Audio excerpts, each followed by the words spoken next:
you know, when you bring journalists into a war zone, you don't want to see any casualties, God forbid. That is the reasoning we don't want to see casualties of journalists traveling inside Gaza. It's a war zone. But I agree with you. You know, I think if the journalists will go there, they will be able to see what's happening. And today you get reports from people and from the Hamas mainly, and you can get a lot of lies. So that's something which is being discussed. But the main concern for us that journalists might get killed in a war zone. It's an active war zone today. Just to follow up on the journalist part, there are several who are qualified war reporters who have been through war zones much more atrocious in Africa, in South America, in other parts of the world. So as far as journalist safety, I think each journalist and their organization, it's their end of the bargain, whether they take the risk or not. Second part about the UNESCO. You said it's the right decision. Is it the right decision for the US and Israel to pull out of UNESCO? You were speaking about UNESCO as if it's an independent body, not a reflection of the will or the voting of its member states, who are your colleagues still here in the headquarters. Why is the mix between the organizational body and the positions of the member states? Well, I will not speak on behalf of the United States, but you know, I think the U.S. now is conducting a review regarding all UN agencies. When you look at the budget of UNESCO, for example, the U.S. made the major contributions to UNESCO. So one should ask himself, if they give so much funds and support, and then they use those funds not to promote culture and actually to promote hate against Israel, against allies of the United States, against the U.S. itself, I think that was the reasoning behind it. But I think you have to refer this question to the US. Thank you very much.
13,000. There was no explanation and no accountability. OCHA relies almost exclusively on Hamas-run sources. There is no independent verification, no distinction between civilians and terrorists. When it comes to Israel, the UN standards disappear. At the same time, OCHA ignores the over 13,000 ATRACs Israel and other partners have facilitated into Gaza, counting only UN coordinated aid. Israel will not allow this to continue. I will therefore inform today the Council of steps Israel is taking to ensure that what has been happening. Darling, मैं तनु क्या सी कि अब हमें second income build कर लेनी चाहिए और तुमने वापस म्यूचुअल फंड में पैसे डाल दिए। डार्लिंग, ये फिक्स्ड इनकम म्यूचुअल फंड्स है। फिक्स्ड इनकम म्यूचुअल फंड मतलब? फिक्स्ड इनकम म्यूचुअल फंड्स मतलब चुने हुए interest bearing company bonds, government bonds और money market which investment, equity market which नहीं, मतलब regular.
So good to see you.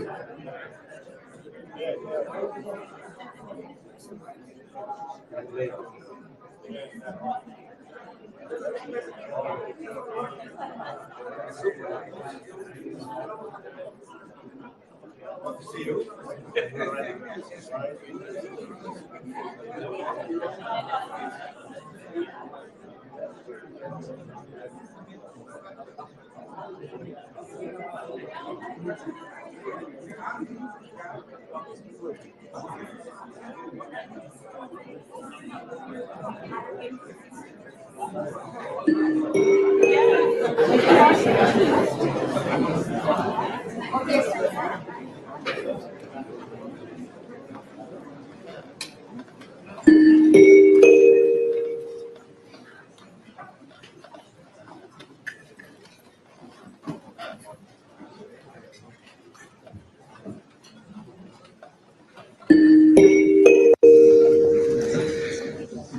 Bismillahirrahmanirrahim. Nahmadu wa nusalli ala Rasul al-Kareem. Very good morning and Assalamu alaikum. The 9,963rd meeting of the Security Council is called to order. The provisional agenda for this morning is the situation in the Middle East, including the Palestinian question. I would like to warmly welcome the distinguished ministers and other high-level representatives present in the Security Council chamber. Your presence today underscores the importance of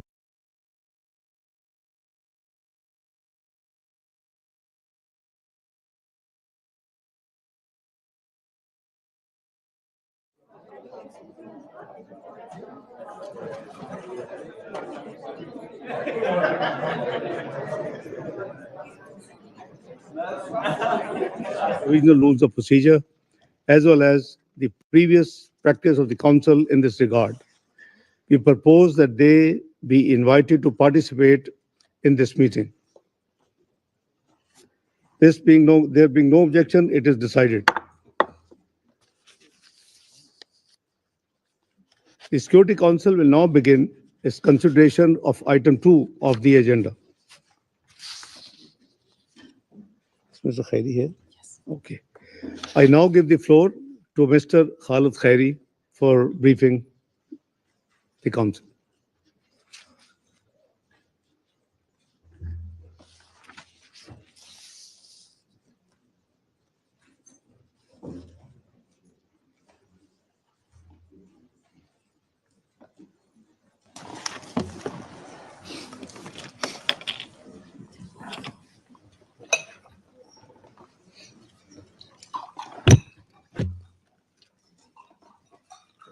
Mr. President, members of the Security Council,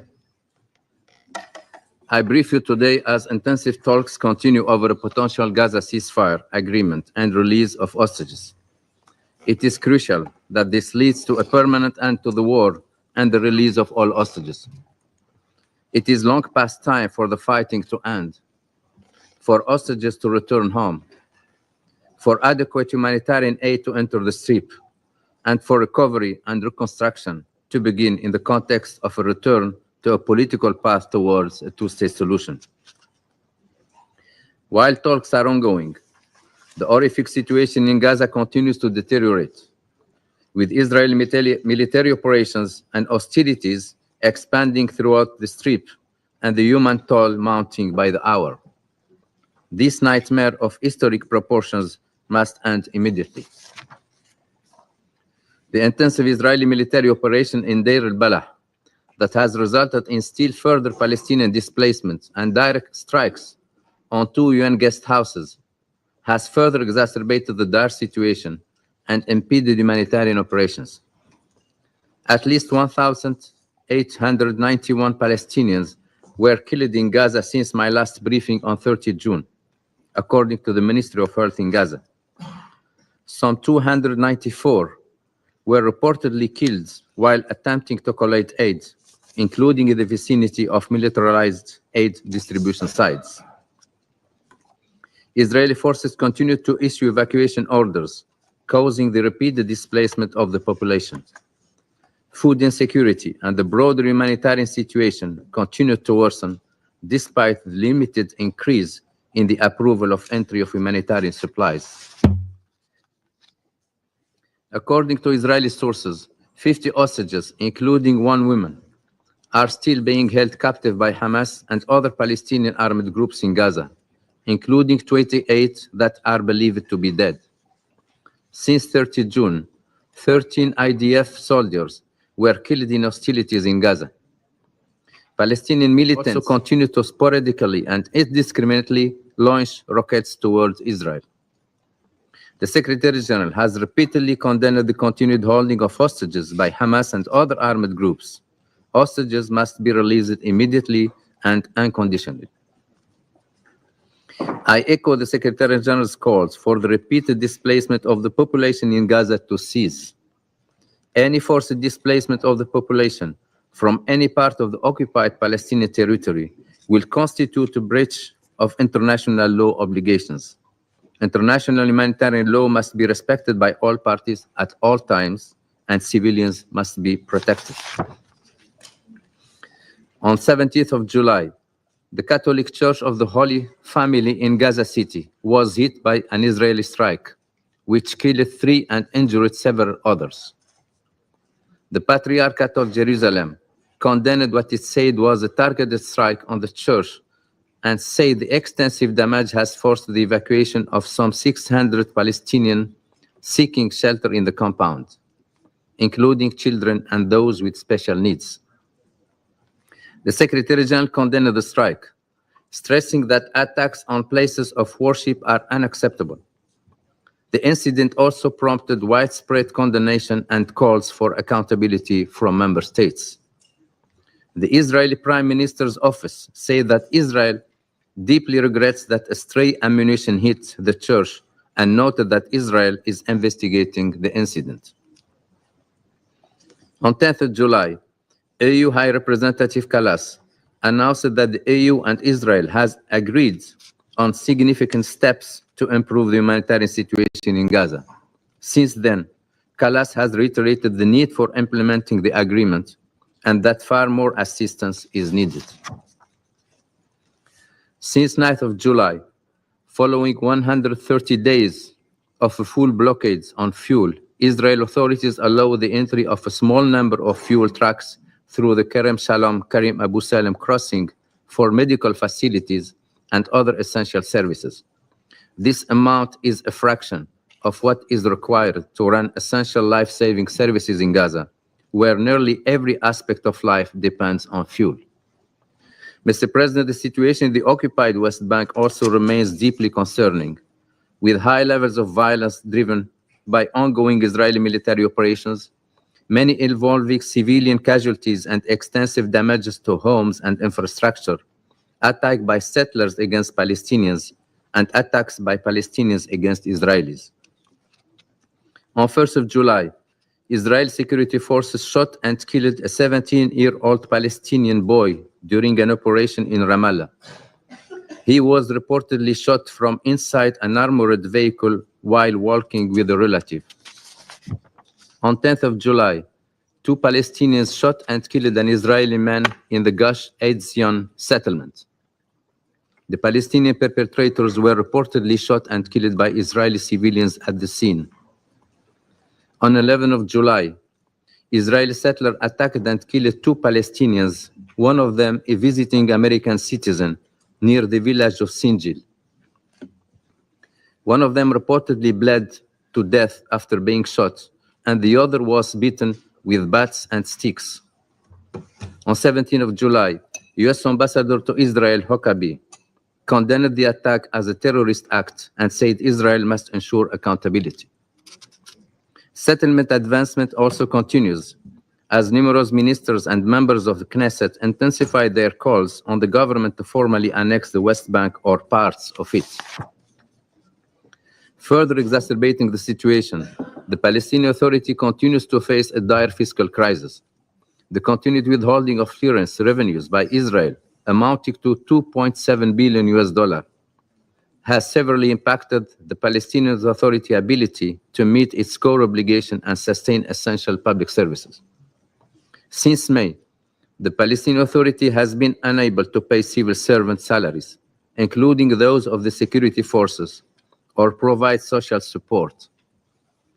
In an emergency session held on 17th of July, the Palestinian cabinet issued a stark warning that the Palestinian Authority may be forced to temporarily shut down vital sectors.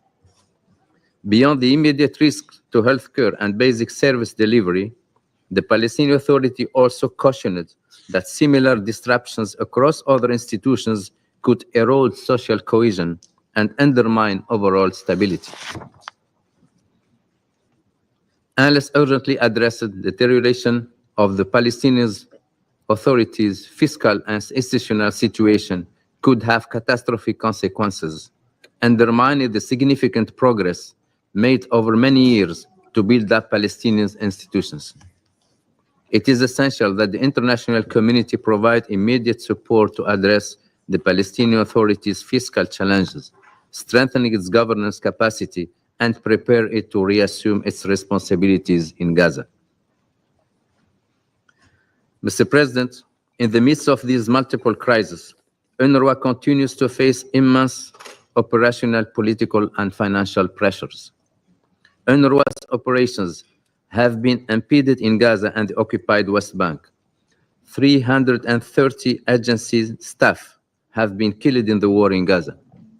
I reiterate the Secretary General's message that UNRWA cannot be replaced, and I cannot overstate enough how serious the agency's financial crisis is. Based on current forecasts, there is not enough money to sustain all operations in all fields beyond August 2025. Mr. President, we remain concerned by the precarious situation in the region, marked by sporadic developments and recurrent volatility. The situation along the blue line remains stable but fragile. The Israeli Defense Forces maintain a presence north of the blue line, while unauthorized weapons belonging to non-state actors are still being uncovered in southern Lebanon by the Lebanese armed forces and UNIFIL. In this context, the Lebanese authorities have reiterated their commitment to bringing all arms under the exclusive control of the state. I urge both Lebanon and Israel to honor their obligations under the cessation of hostilities and to take concrete steps toward the full implementation of Resolution 1701, restoring and sustaining stability in the area. Syria is contending with another episode of violence that puts at risk its path to a peaceful, credible, orderly, and inclusive political transition. Fighting in Suwaida has resulted in hundreds of casualties, including Druze and Bedouin civilians. I reiterate the Secretary General's unequivocal condemnation of all violence against civilians, including all acts that fan the flames of sectarian tensions and rob the people of Syria of their opportunity for peace and reconciliation after 14 years of brutal conflict. Against this backdrop, citing the violations against the Druze community and pledging to protect them, between 12 and 16 July, Israel resumed and intensified its airstrikes on Syrian territory. It is essential that both Israel and Syria uphold the terms of the 1974 Disengagement of Forces Agreement to preserve the ceasefire between both parties and refrain from any action that would further undermine it and the stability of the Golan region. Mr. President, repeated and increasingly desperate appeals for an urgent ceasefire in Gaza have been made in this Council. Today, the situation inside the Strip, especially for women and children, is more dire than at any time in this crisis. I implore the parties, first and foremost, to end this war, release all hostages, and allow the Palestinian population in Gaza to receive the humanitarian assistance they so desperately need. I urge all member states, including those in the Council, to take all possible steps to bring about this end. Urgent steps are needed to reverse the deeply concerning trajectory we see across the occupied Palestinian territory, including East Jerusalem. Addressing the high levels of violence, including stopping the escalating settler attacks in the occupied West Bank, alongside fiscal relief for the Palestinian Authority, are key priorities. There will be no lasting solution to this crisis without a political horizon to resolve the conflicts and an end to the occupation. The upcoming ministerial meeting to support the two-state solution, co-hosted by France and Saudi Arabia, is key to highlight international consensus around these goals and reaffirm the principle sustaining the two-state solutions. It is also a crucial moment to express support for the Palestinian Authority, identify ways to strengthening and encourage further reforms in line with its commitments, and to demonstrate through tangible steps our unwavering commitment to the two-state solution. Our goal is clear: realizing the vision of two states, Israel and a vibrant and sovereign Palestinian state, of which Gaza is an integral part, living side by side in peace and security within secure and recognized borders on the basis of the pre-1967 lines, with Jerusalem as the capital of both states. Thank you. Thank you, Mr. Khalid Khairi, Assistant Secretary General for the Middle East, Asia, and the Pacific, Departments of Political and Peace-Building Affairs and Peace Operations. I would now give the floor to the Permanent Observer of the Observer State of Palestine. Mr. President, we thank Pakistan for elevating this open debate to a ministerial level, and in this connection, we welcome Your Excellency presiding over this very important meeting. I also would like to thank ASG, Mr. Khalid Khairi, for his briefing. Mr. President, 4-year-old Razan fought for as long as she could, but her body gave up and she died of malnutrition on Sunday. Yesterday, 6-year-old Yusuf died of starvation he was among 15 people to starve to death in the last 24 hours in Gaza. Israel has ravaged Gaza. It has destroyed nearly everything in that narrow strip of Palestinian land. But nearly 2 million human beings remain, including 1 million children. They must be saved. Israel has destroyed everything, their lives, their homes, the mosques and the churches, the schools and the hospitals, the entire infrastructure of life, and even the cemeteries. But make no mistake, the real target is the 2 million Palestinians who remain in Gaza. For Israel, their destruction is required for its scheme to take over the land. The fact Netanyahu and his government are actively pursuing transforming Gaza into a land without a people through genocide and ethnic cleansing under the unconvincing disguise of voluntary migration has only been made possible by the impunity they enjoy. All of what is happening now was predictable, premeditated and planned. It is a criminal and cruel enterprise occurring openly for all to see. Do you know when was the first plan for so-called voluntary migration presented to the Israeli cabinet? 13th October 2023. Go back to what we said in this very chamber 20 months ago. We said this would be happening. It took tens of thousands of Palestinians killed for the world to acknowledge it. How many more need to die before getting the world to act to stop this genocide? Mr. President, in Gaza, starved journalists are reporting about starved health and humanitarian personnel trying to save the lives of starving infants and children and their starving families. People are dying of hunger and thirst by design or while desperately trying to get food or water by design. People are collapsing in the streets while being forcibly displaced yet again by design. People are being gunned down and murdered by Israeli soldiers for merely trying to get a bag of flour or lentils to feed their families, again by design.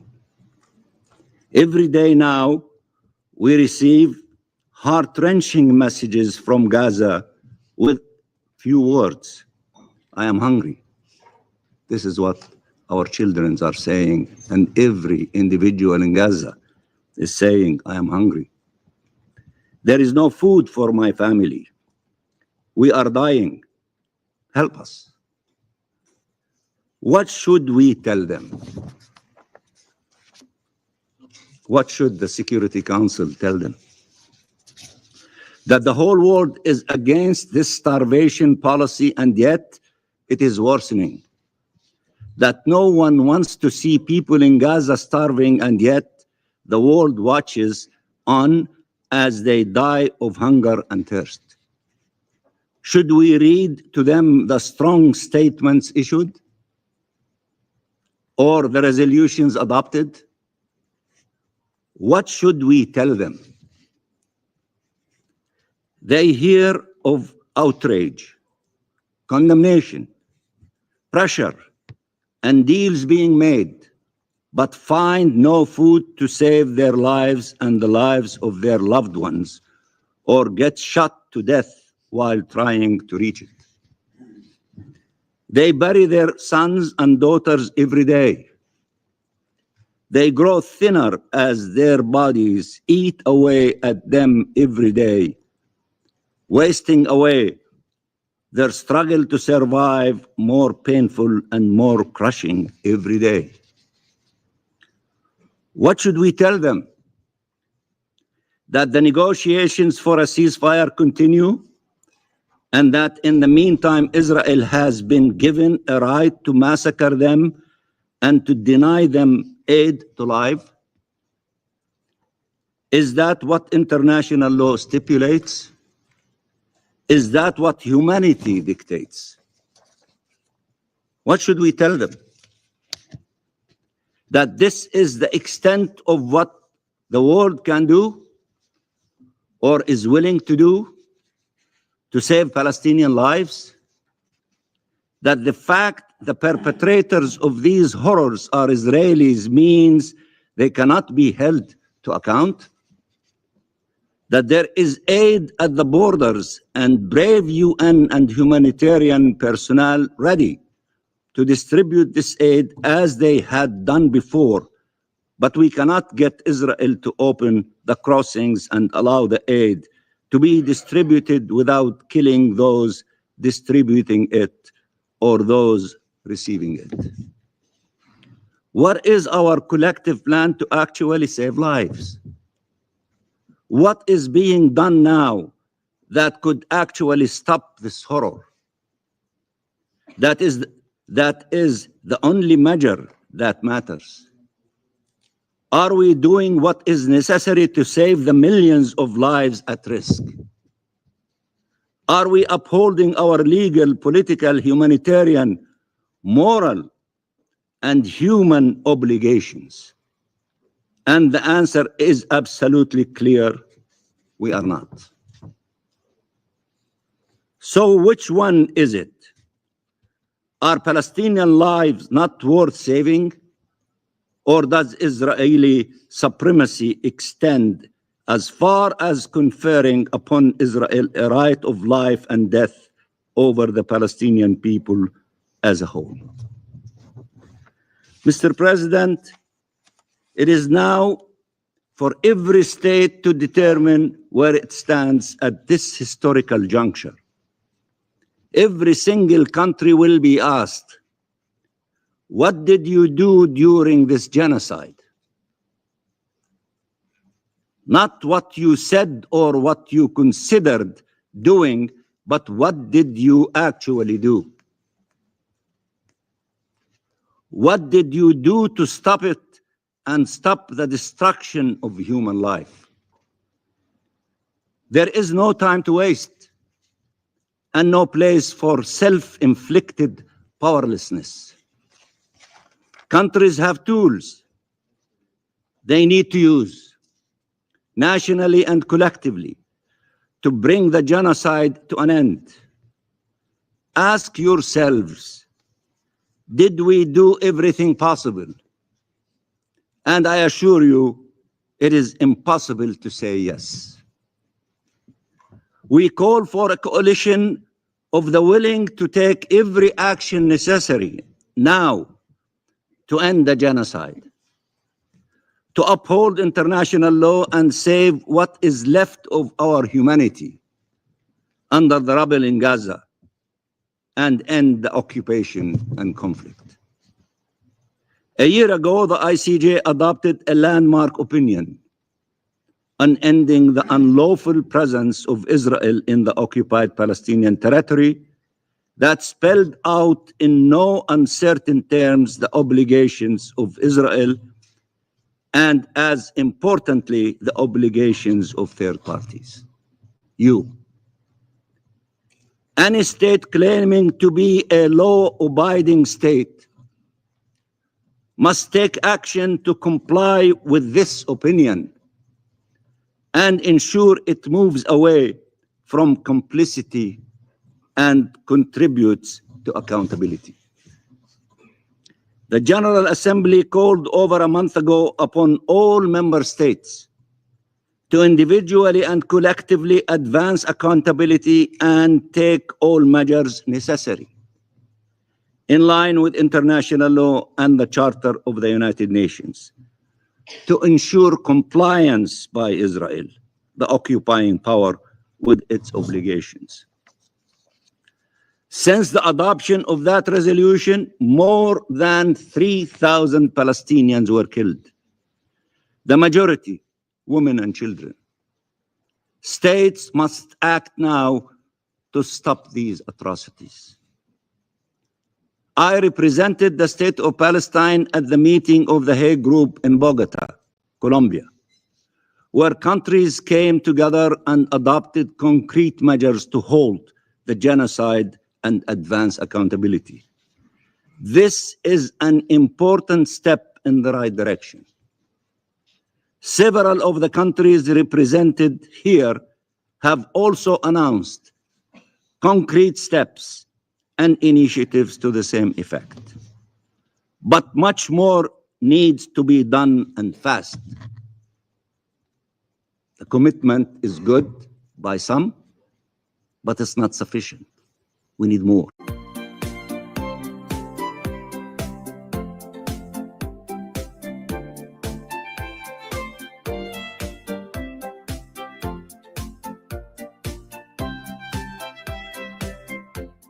Children are killed, starved, orphaned, burned, disabled, and traumatized. Families are shattered. Life is destroyed.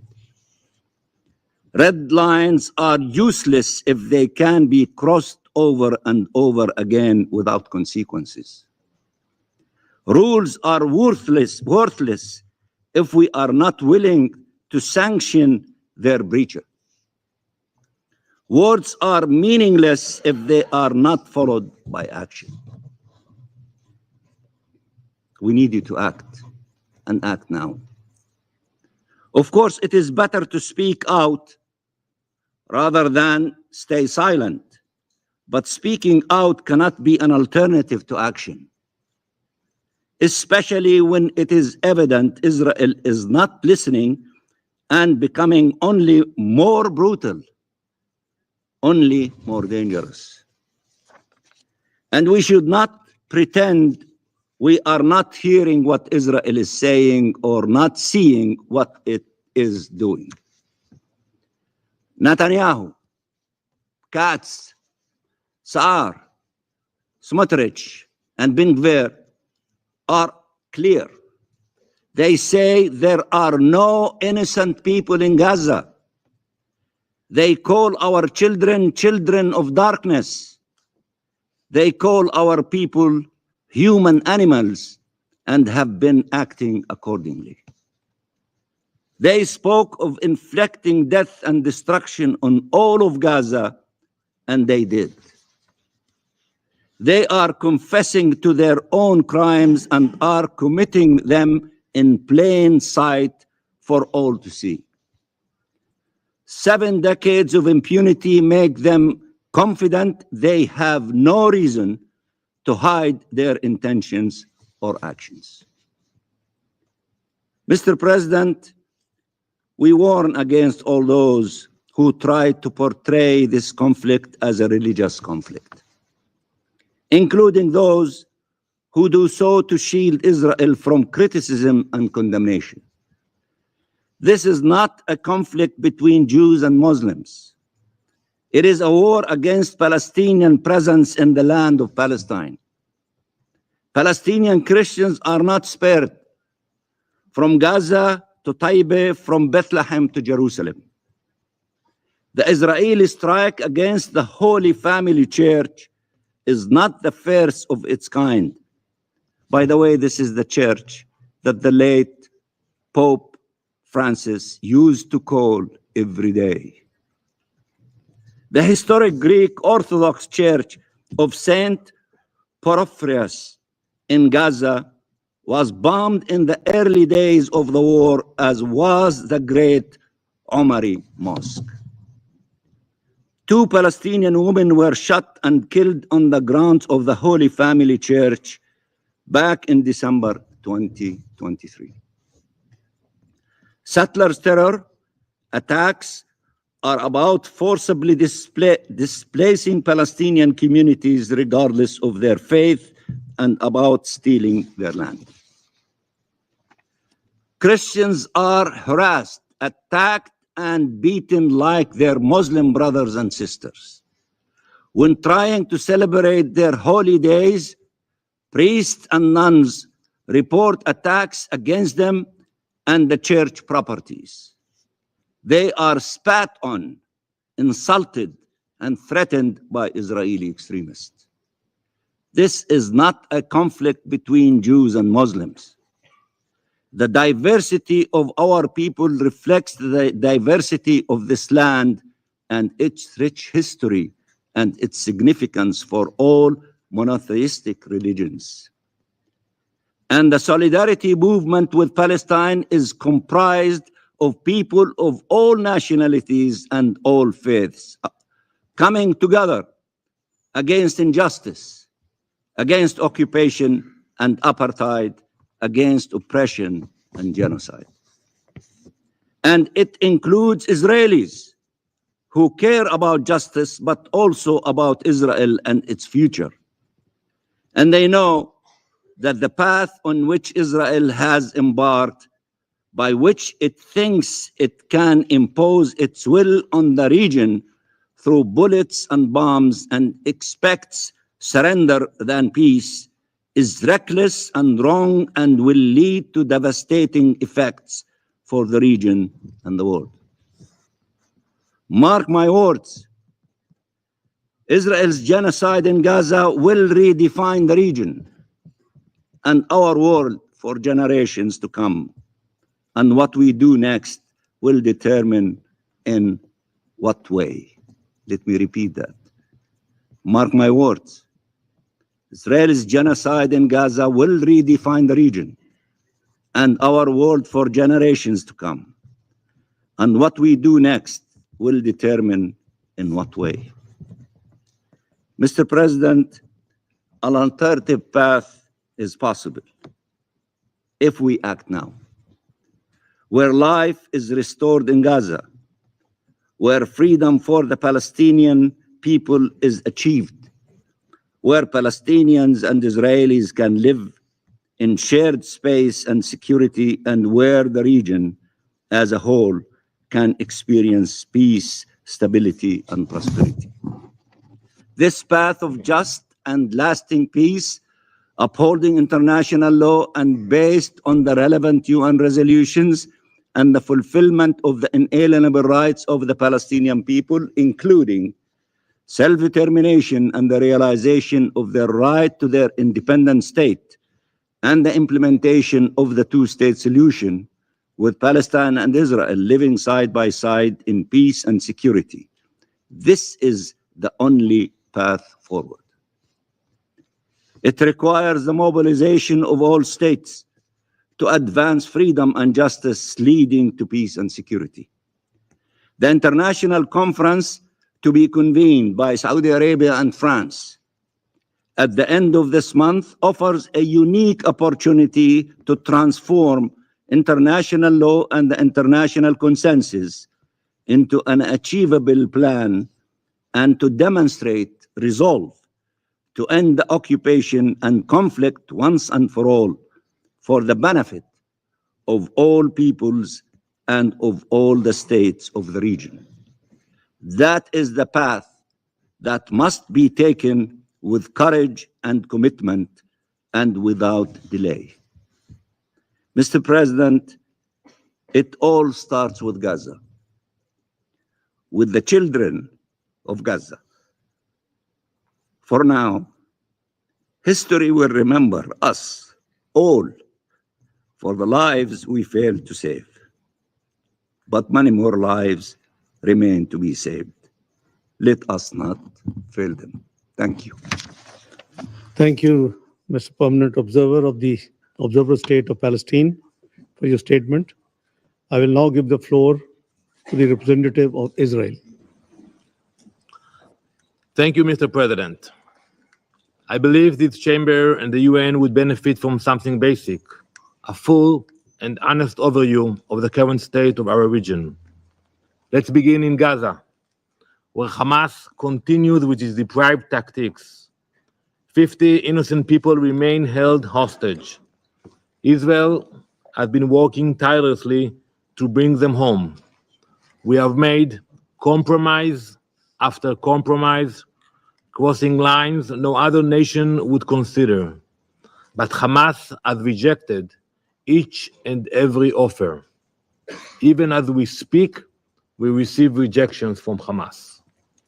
For Hamas, the suffering of its own people is their greatest weapon. The longer the misery continues, the longer they can feed it into their propaganda machine.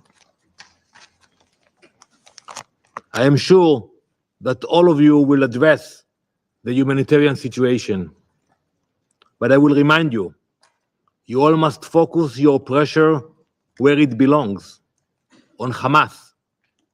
They are the ones who are saying no to the offer. If you don't believe me, you can ask the US, Qatar, Egypt, the ones who are trying to negotiate. They are rejecting every offer. In Lebanon, the new government has made promising statements about reform, and we are listening. But Hezbollah is busy attempting to rearm and reassert itself in southern Lebanon and Beirut. We have seen this movie before. We know how it ends. Israel will never allow this to happen. We will not permit Hezbollah to rebuild its terror infrastructure on our northern border. In Iran, the genocidal regime that spent 12 days launching missiles at Israeli civilians is trying to restart its nuclear program. Since today we have the so-called privilege of the presence of Deputy Foreign Minister Rabadbi here today, so let me ask him directly, what is your plan now? Will you continue with your murderous agenda? Will you keep running toward a nuclear bomb? Will you keep expanding your ballistic missiles for attacks on civilians? Will you keep pumping money into your terrorist proxies? You don't need to answer, because we already know it. Now is the time for action. Sanctions must not be lifted, they must be imposed now on the regime's economy, on its terror network, on its ballistic missile program, and on the individual leaders who sit in Tehran and plot murder as their foreign policy. In Syria, jihadist forces have traveled south of Damascus to the Druze city of Suwaida, where they have committed unimaginable atrocities. Hundreds of innocent men, women, and children now lie dead. I have personally received hundreds of calls from my Druze friends from Israel, terrified and horrified by what is happening to their people. Their family ties cross the border. Their brothers and sisters live both in Suwaida and in Israel. For us, this is personal. It is Israel's sacred moral duty to stand by our Druze brothers and sisters in their time of need. We are guided by our unshakable moral compass. We will not stand idly by while innocent minorities are slaughtered, just kilometers away from their Israeli family members. So yes, the Middle East today is embroiled in chaos, but is also filled with opportunity. There is chaos for the innocent hostages still trapped in Hamas's tunnels. Chaos for the civilians and minorities in Lebanon and Syria still facing terror. Chaos for the entire region as Iran continues to push the world to the edge. But there is also opportunity, because the forces of darkness have been weakened. Hamas has lost much of its terror infrastructure and its senior leadership. Hezbollah was crippled by Israel's operations last year. Iran's nuclear and ballistic missile programs have been set back in ways that were once thought impossible. Israel is making the Middle East safer for everyone who values peace and calm. In other words, we are doing the work of the United Nations. While Israel dismantles terror networks and protects innocent lives, what does the UN do? It clings to its political agenda. It protects its bias. It defends the agencies that have long abandoned neutrality. You don't need to look far to see this bias in action. Just look at the statements and conduct of Tom Fletcher and his agency, OCHA. Too often, Mr. Fletcher has forgotten or decided to ignore that his statements have consequences. He has repeatedly abandoned his sacred responsibility to act without bias, choosing instead to fuel a political campaign against Israel. Several weeks ago, Mr. Fletcher claimed that 14,000 babies in Gaza would starve to death within 48 hours. That statement was false. It was baseless. While he quietly walked it back, the damage had already been done. But with another lie, Mr. Fletcher has not walked back. The accusation that Israel is committing genocide. He knows it's not true. He knows it. There are facts, international law, you have to prove intention. Yet he said it anyway. That word carries more weight than any other accusation. To use it falsely is to dishonor the memory of real genocide victims and to endanger more lives by fueling hatred. It is not too late to correct the record.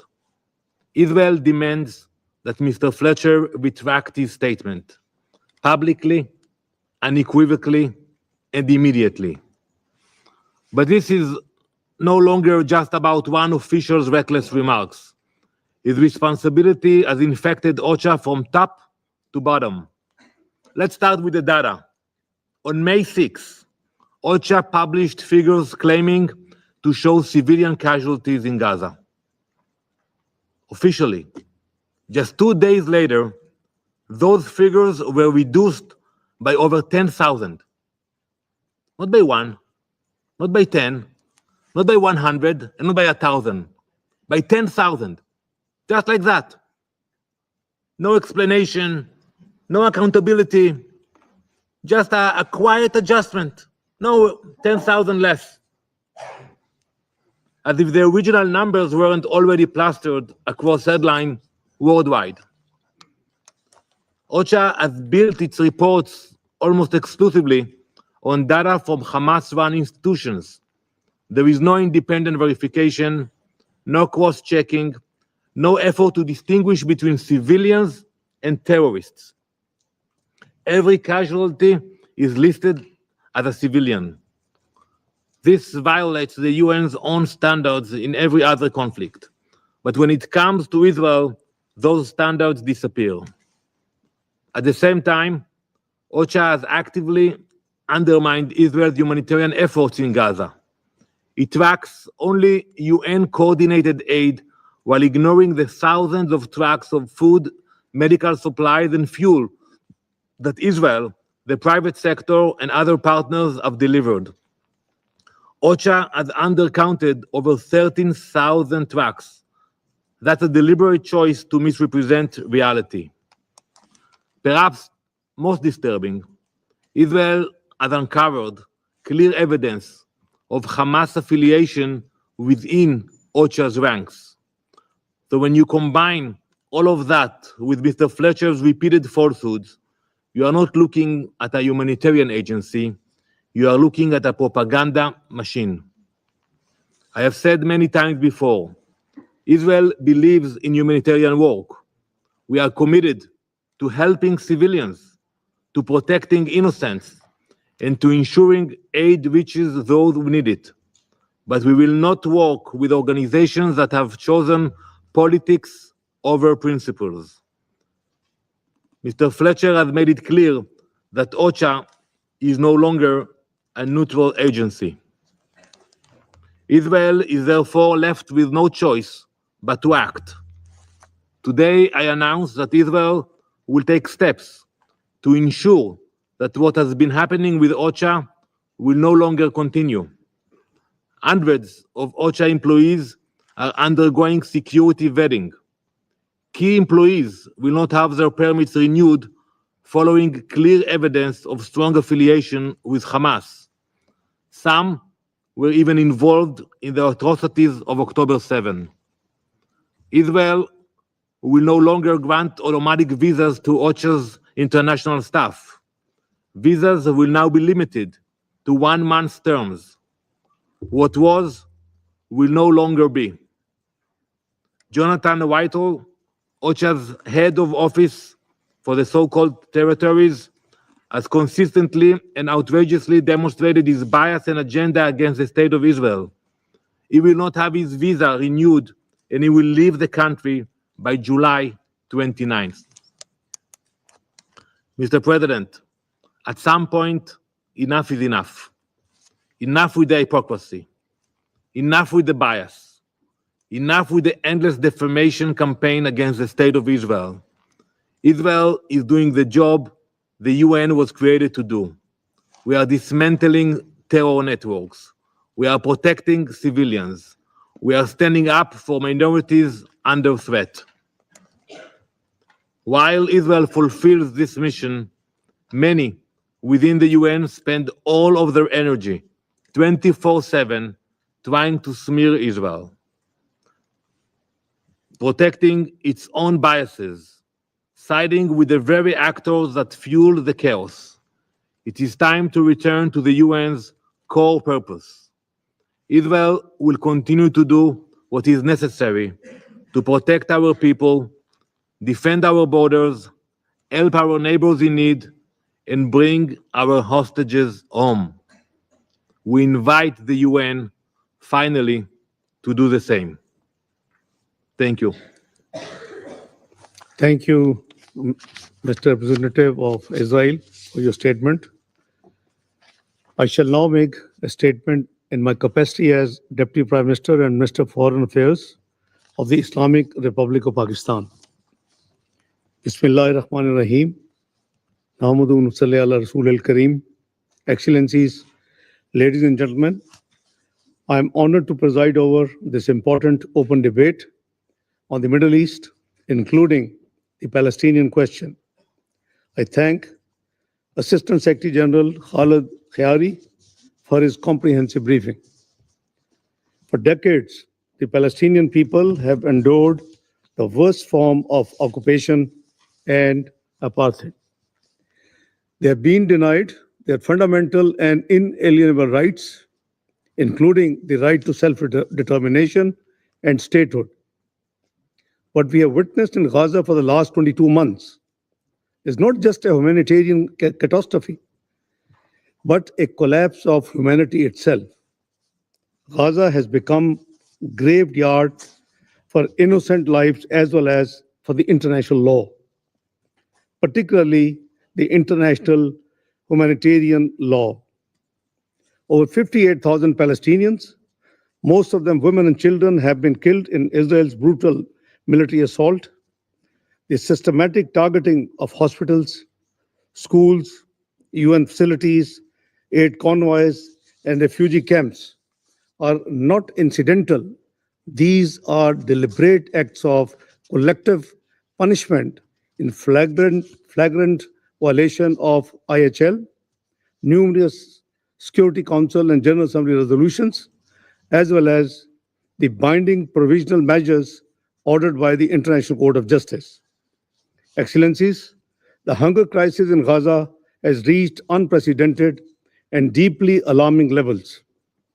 According to the United Nations World Food Programme, a third of the population not eating for multiple days in a row, an indicator of catastrophic levels of food insecurity. Excellencies, the Palestinian question is a litmus test for the credibility of the United Nations, the Security Council, and the integrity of the international law. Failure to uphold the rights of the Palestinian people will embolden impunity and undermine the legitimacy of the very international order we all claim to defend and uphold.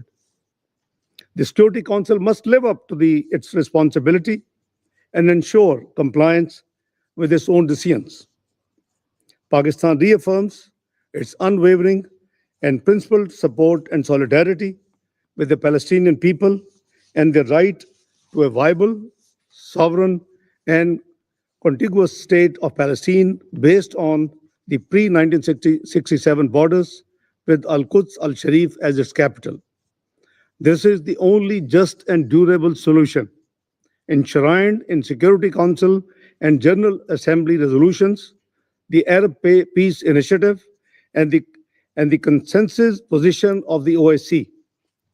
We urge the Security Council to pursue with unity and urgency the following concrete measures.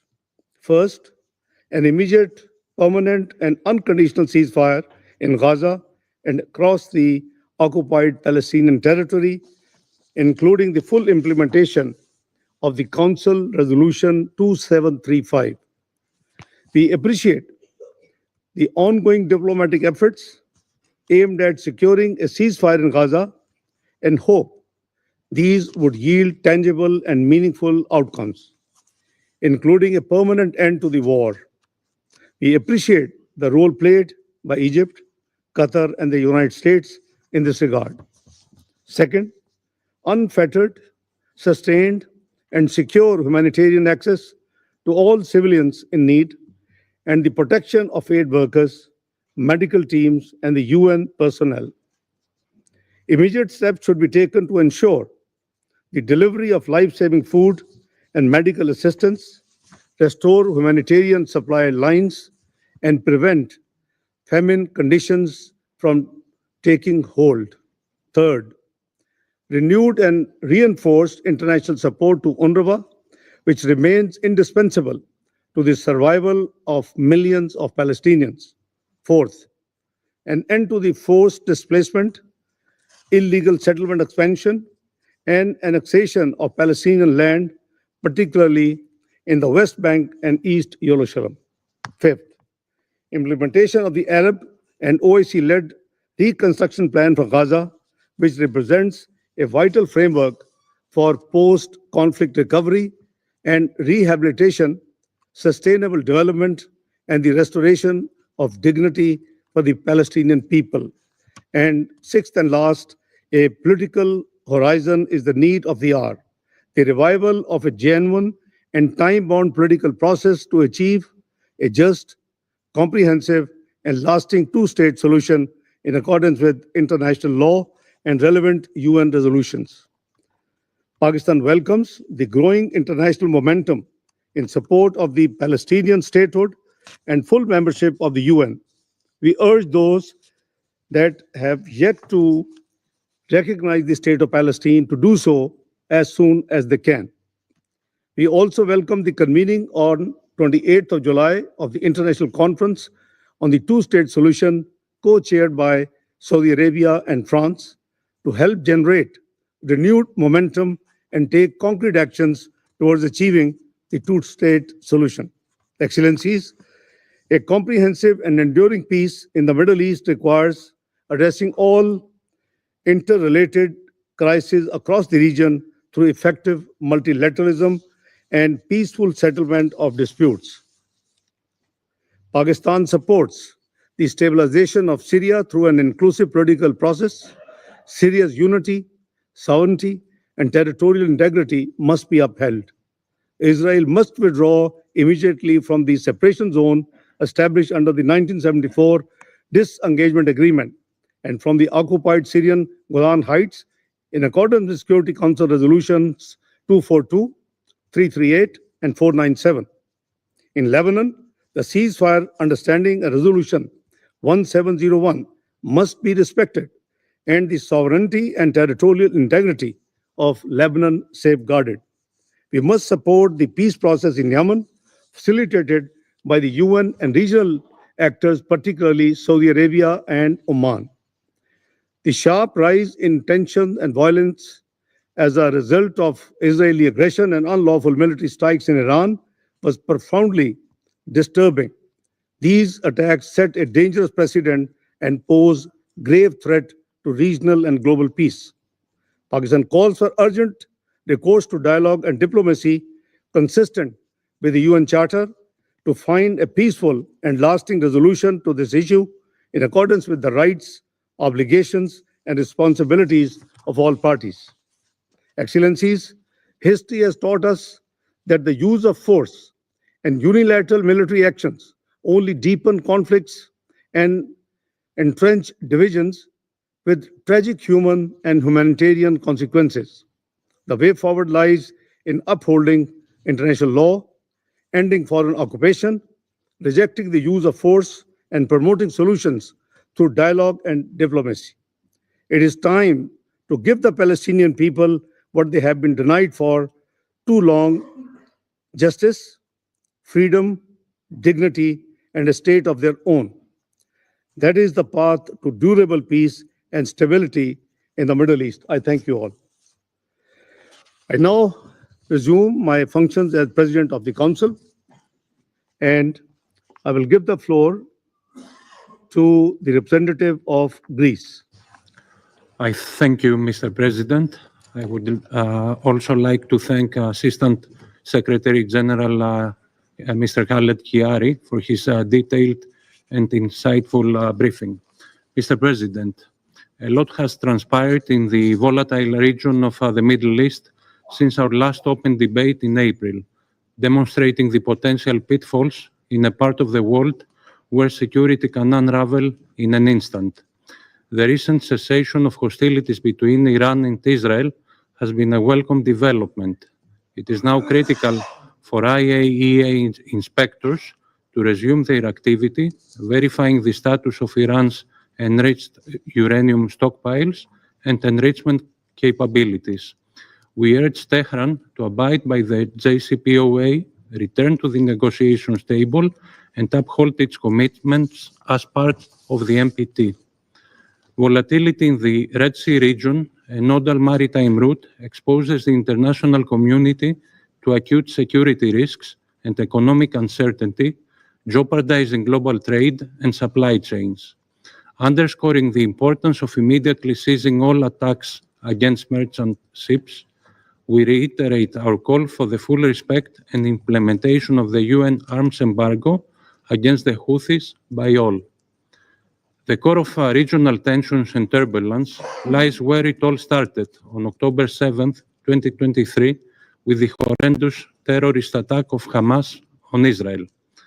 As discussed a week ago in this very chamber, for yet another time, a year and a half into this conflict, a severe humanitarian crisis has taken hold of the entire Gaza Strip, with the population facing conditions of distress and struggling to survive. We welcome the recent agreement between Israel and the European Union on scaling up humanitarian aid for the people in Gaza, as it provides some much-needed hope. The agreement demonstrates that dialogue with Israel can bear results. On this premise, we urge Israel to allow and facilitate the safe, unconditional, massive, and unhindered delivery of humanitarian aid into the Strip. We expect the agreed steps to be implemented with a sense of urgency. Allowing a substantially increased humanitarian aid to enter the Strip and opening the southern and northern crossings is imperative. Undoubtedly, to achieve this, the expertise of the United Nations, its agency network, and UNRWA remains invaluable. At the same time, we stress that any humanitarian plan must adhere to the core principles of international humanitarian law, cover all parts of Gaza, and support the existing humanitarian operations within the Strip. Israel's Gaza Humanitarian Fund plan falls short of this promise. As efforts led by Egypt, Qatar, and the United States to secure a much-needed ceasefire deal are ongoing, let us recall that hostages continue to suffer, held in captivity by Hamas for 19 consecutive months. Having repeatedly condemned the October 7 terrorist attacks and the ongoing detention and inhumane treatment of hostages, we reiterate our demand for their immediate and unconditional release. We deplore the refusal of Hamas to hand them over.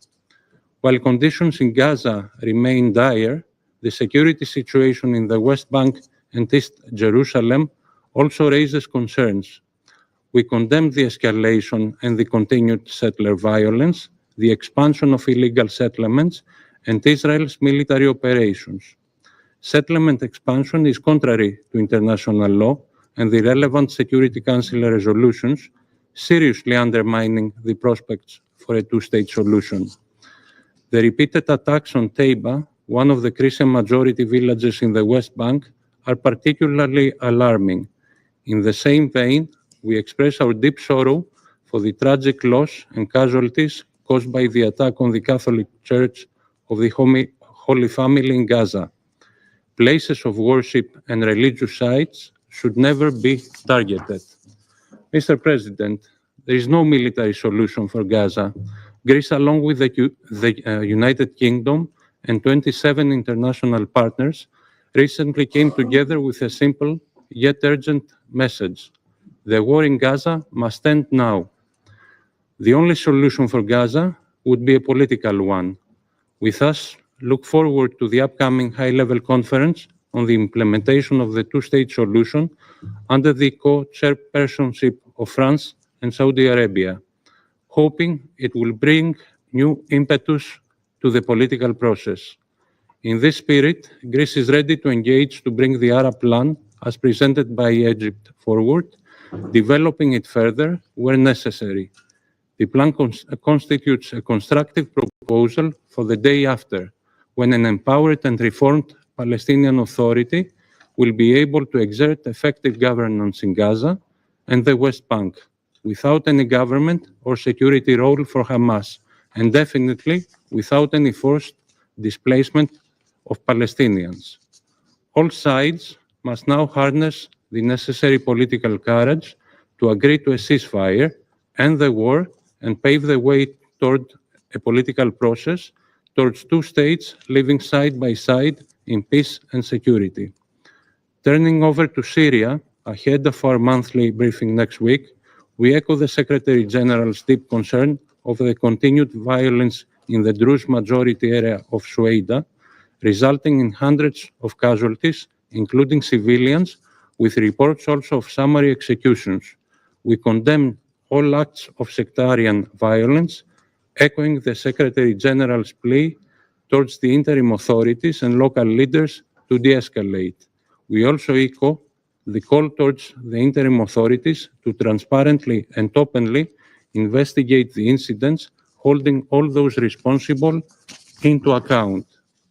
Finally, yet importantly, Lebanon seems to be staying the right course, albeit not without significant challenges. Aware of UNIFIL's importance in preserving the cessation of hostilities and thus for the maintenance of regional peace and security, Greece fully supports the mission's mandate renewal. All parties need to fully abide by Security Council Resolution 1701 and the provisions of the November ceasefire understanding, contributing to the security of both Israel and Lebanon. Reaffirming our commitment to the preservation of Lebanon's sovereignty and territorial integrity, we consider it imperative that we support the country's efforts to turn the page and the Lebanese government's efforts to extend its authority over the entire territory of Lebanon, while implementing much necessary reforms. We commend the progress of the Lebanese armed forces in the redeployment and bringing all weapons under state control, indicative of the Lebanese leadership's resolve in meeting its international obligations. Greece is steadfast in its commitment of support for the Lebanese institutions, including the LAAF. Mr. President, from Gaza and Syria to Lebanon and the Red Sea, the Middle East is being transformed before our very eyes. Greece will continue to support the role of the United Nations and this Council in monitoring the transformation of this volatile region, adding its voice in support of regional and international peace and security. I thank you. Thank you, Mr. Representative of Greece. I will now give the floor to the representative of Russian Federation. Спасибо, господин министр. Thank you, Minister.